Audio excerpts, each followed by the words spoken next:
कक्षा 10 के हमारे जितने भी विद्यार्थी ये वीडियो देख रहे हैं उनके लिए एक ही वीडियो में मैं 50 से 60 नंबर का आपसे दावा करता हूं। सेट ए बी सी आपका हो चुका है, डी चल रहा है, इसके बाद में ई और एफ तक अपन चलेंगे। चलिए तो बिना किसी देरी के शुरू करते हैं।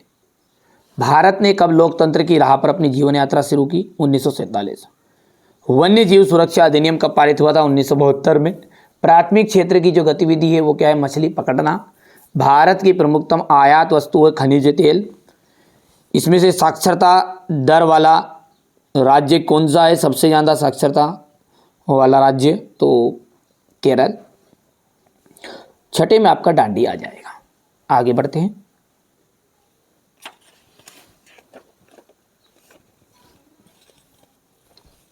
अलोकतांत्रिक सरकारों में क्या नहीं होती? तो पारदर्शिता नहीं होती। भारत में केंद्रीय सरकार ज़्यादा शक्तिशाली है। तृतीय क्षेत्र कि वे श्रमिक वस्तुओं का उत्पादन नहीं करते। एक प्रजातांत्रिक सरकार जनता के प्रति उत्तरदायी होती है। विभिन्न देशों के बाजारों को आपस में जोड़ना ही अंतर्राष्ट्रीय व्यापार कहलाता है। मार्च 1919 में एक खिलाफत समिति का गठन किया गया था। यहां से अपन इंग्लिश मीडियम वाले बच्चे बढ़िया से देख सकते हैं। हो गया इतना।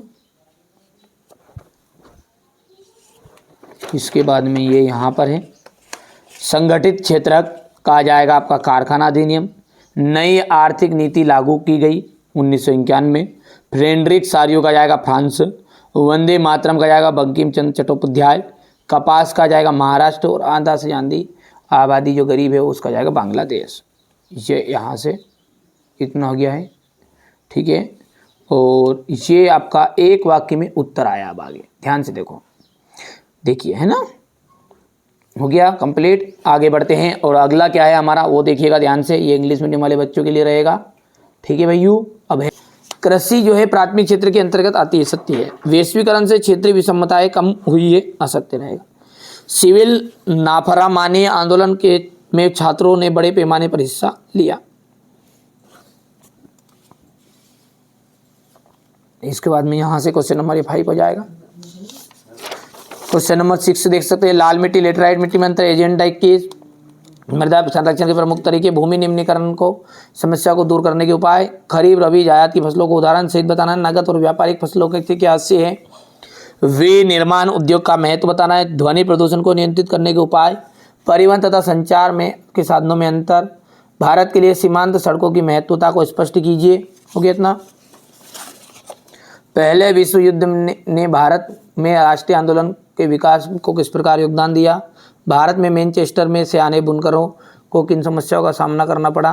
प्रथम विश्व युद्ध में सहयोगी मित्र राष्ट्र कौन कौन से थे? वीटो यानी विषय निषेधाधिकार का क्या अर्थ है? स्टेपल फुलर कोडिंग से क्या से है? भारतीय सौदागरों के निर्यात व्यापार का नेटवर्क किस प्रकार का था? प्लाटेन से क्या से है? यहाँ से देख सकते हैं आप क्वेश्चन नंबर 15 आ जाएगा। मुद्रण क्रांति और उसके प्रभावों की विवेचना कीजिए।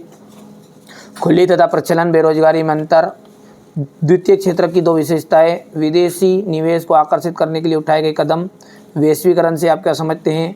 भारत में पाए जाने वाली लोहा अयस्क की 4 पेटियां लिखिए। लोहा और इस्पात उद्योग को आधारभूत उद्योग क्यों कहा जाता है? क्वेश्चन नंबर 19 ये रहेगा। क्वेश्चन नंबर 20 देखो ध्यान से आप तो।